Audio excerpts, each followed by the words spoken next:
Maryam mengangkat tangan dan menunjuk bayinya. Orang-orang terkejut. Bagaimana kami akan berbicara dengan anak kecil yang masih di dalam ayunan? Tanya mereka penuh ejekan. Al-Quran Surah Maryam ayat 29.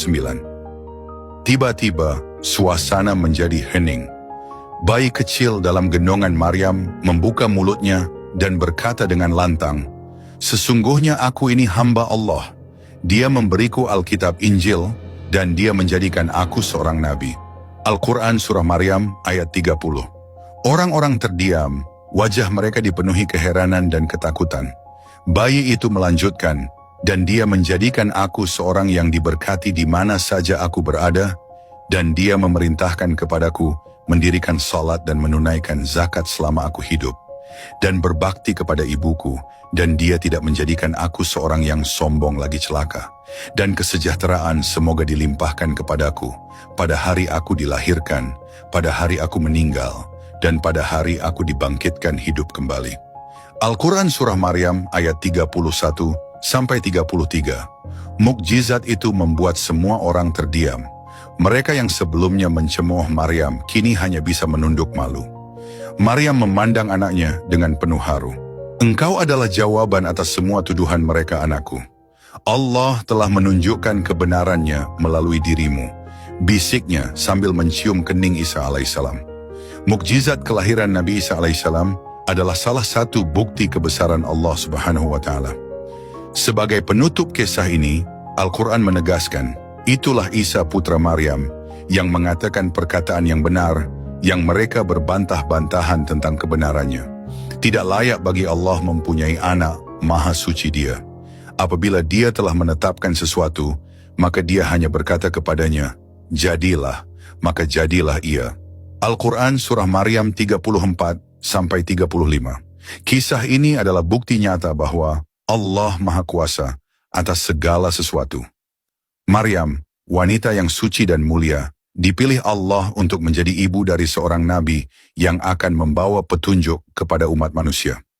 Dari keimanan Maryam kita belajar tentang kesabaran, keberanian, dan ketundukan total kepada kehendak Allah Subhanahu wa Ta'ala. Sebelum kita masuk ke kisah utamanya, kami mohon agar Anda menonton video ini hingga akhir supaya tidak terjadi kesalahpahaman. Jangan lupa untuk memberikan like, subscribe, dan tinggalkan komentar jika ada yang perlu diluruskan dari kisah kali ini. Bismillah, mari kita mulai kisahnya.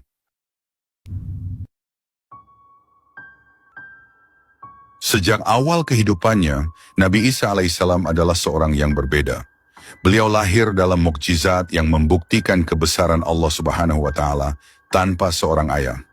Ibunya, Maryam binti Imran, adalah seorang wanita suci yang dipilih Allah Subhanahu wa Ta'ala untuk mengandung dan melahirkan seorang nabi. Lahir dari seorang ibu yang mulia, Nabi Isa alaihissalam menunjukkan tanda-tanda keistimewaan sejak kecil. Saat Nabi Isa baru berusia 8 hari, Maryam mengkhitankannya sesuai dengan syariat para nabi, sebagaimana yang diajarkan sejak zaman Nabi Ibrahim alaihissalam. Proses ini adalah salah satu tanda bahwa Nabi Isa berada dalam jalur kenabian yang mulia. Maryam dengan penuh cinta selalu mendekap putranya seraya berdoa, "Ya Allah, peliharalah anakku ini, jadikan ia hamba-Mu yang taat, yang menyeru manusia kepada jalan-Mu, dan yang membawa cahaya kebenaran kepada dunia." Seiring waktu, Nabi Isa tumbuh menjadi seorang pemuda yang cerdas dan bijaksana. Orang-orang di Yerusalem mengenalnya sebagai sosok yang cerdik, pintar, berani, dan tegas dalam membela kebenaran. Dalam setiap kesempatan beliau menunjukkan keteguhan hati dan kecintaan terhadap kebenaran, yang membuat banyak orang menghormatinya. Namun tidak semua orang menyukai keberanian dan keteguhan hati Nabi Isa. Beberapa pemimpin agama dan tokoh masyarakat mulai merasa terancam dengan kehadiran pemuda ini, yang selalu bersikap tegas terhadap kebatilan. Suatu hari, seorang tua yang dikenal sebagai pendeta terkemuka di Yerusalem menegurnya. "Isa," kata pendeta itu dengan nada merendahkan, "mengapa engkau selalu menentang adat istiadat yang telah lama kami jalani? Bukankah kami lebih berpengalaman dalam agama ini?" Nabi Isa dengan tenang menatap pendeta tersebut. "Aku hanya menyampaikan apa yang benar, sebagaimana yang diajarkan oleh Allah melalui kitabnya," jawabnya. Adakah yang lebih tinggi dari kebenaran Allah? Jawaban ini membuat pendeta itu tersinggung, namun di sisi lain, beberapa orang yang mendengar merasa kagum. Keberanian Nabi Isa alaihissalam dalam menyampaikan kebenaran membuatnya disegani oleh banyak orang, meski ia juga menghadapi banyak tantangan. Pada usia 30 tahun, Nabi Isa sering menyendiri untuk beribadah dan mendekatkan diri kepada Allah. Bukit Zaitun menjadi salah satu tempat favoritnya untuk merenung, membersihkan jiwa, dan mencari ketenangan hati. Dalam keheningan bukit, Nabi Isa sering memanjatkan doa, "Ya Allah, tunjukilah aku jalan-Mu. Berikanlah aku petunjuk untuk menjalankan apa yang Engkau kehendaki." Suatu malam ketika Nabi Isa sedang bersujud di dekat sebuah batu besar, tiba-tiba cahaya terang muncul di hadapannya. Malaikat Jibril turun membawa wahyu dari Allah. Jibril berkata, "Wahai Isa, engkau adalah utusan Allah kepada Bani Israel. Allah telah memilihmu untuk membawa ajarannya kepada kaummu. Bersiaplah menjalankan tugas kenabian ini." Mendengar hal itu, Nabi Isa tertegun. "Bagaimana mungkin aku dapat memikul tugas yang begitu berat ini, wahai Jibril?" Tanyanya dengan suara lirih. Jibril tersenyum dan berkata, "Janganlah engkau takut, wahai Isa. Allah bersamamu. Dia akan memberimu kekuatan untuk menjalankan amanah ini. Allah telah menurunkan Injil kepadamu, kitab suci yang menjadi pembenaran terhadap Taurat sebelumnya, dan membawa kabar gembira tentang Nabi terakhir, Nabi Muhammad disebut Ahmad." Al-Quran Surah As-Saff ayat 6. Nabi Isa alaihissalam merasa terharu. Air matanya mengalir saat ia mengucap syukur kepada Allah.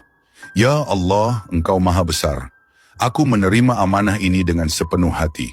Bimbinglah aku dalam menyampaikan risalah-Mu, sebagaimana Engkau telah membimbing para nabi sebelumnya." Sejak menerima wahyu kenabian, kehidupan Nabi Isa alaihissalam berubah. Ia menyadari bahwa tugas ini akan membawanya kepada berbagai tantangan besar. Kaumnya, Bani Israel, dikenal sebagai kaum yang keras kepala dan sering membangkang terhadap ajaran para nabi sebelumnya. Namun Nabi Isa tetap teguh. Dengan penuh kasih beliau mulai menyeru kaumnya untuk kembali kepada Allah. "Wahai Bani Israel," serunya dalam salah satu dakwahnya, "sembahlah Allah, Tuhanku dan Tuhan kalian. Janganlah kalian berpaling dari kebenarannya. Dia adalah Maha Pengasih dan Maha Penyayang yang mengampuni dosa-dosa kalian jika kalian bertobat kepadanya." Al-Quran Surah Maryam ayat 36. Pesan-pesan Nabi Isa selalu disampaikan dengan kelembutan dan kebijaksanaan. Namun tanggapan kaumnya berbeda-beda. Ada yang mendengarkan dengan hati terbuka, namun banyak pula yang menolak dan bahkan mencemoohnya. "Bagaimana mungkin engkau mengaku sebagai utusan Tuhan?" Nabi Isa menatap orang tersebut dengan tenang. "Aku adalah hamba Allah yang telah Dia pilih untuk menyampaikan risalahnya. Aku tidak mengucapkan sesuatu dari diriku sendiri, melainkan dari apa yang Allah wahyukan kepadaku." Nabi Isa alaihissalam memulai perjuangan dakwahnya di tengah masyarakat Bani Israel yang telah lama terjerumus dalam penyimpangan ajaran agama.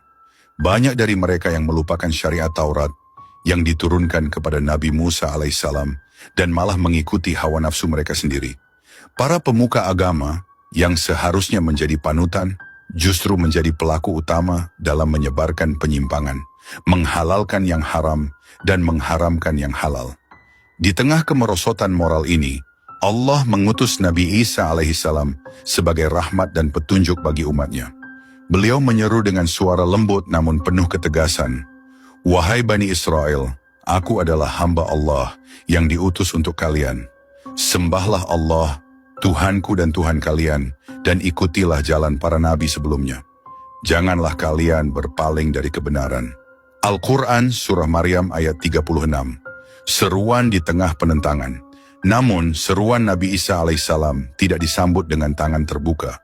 Banyak yang menentangnya, terutama dari kalangan pemuka agama Yahudi. Mereka merasa terancam oleh ajaran Nabi Isa yang mengungkap kebobrokan moral mereka. "Siapa dia yang berani mengatakan bahwa kita menyimpang?" Salah seorang pendeta besar berseru dengan nada geram. "Bukankah kita penjaga Taurat? Bagaimana mungkin seorang anak bisa lebih tahu dari kita?" Nabi Isa menjawab dengan tenang, "Aku hanya menyampaikan apa yang telah Allah wahyukan kepadaku. Bukan kehendakku, tetapi kehendak Allah. bahwa kebenaran harus ditegakkan meskipun kalian membencinya.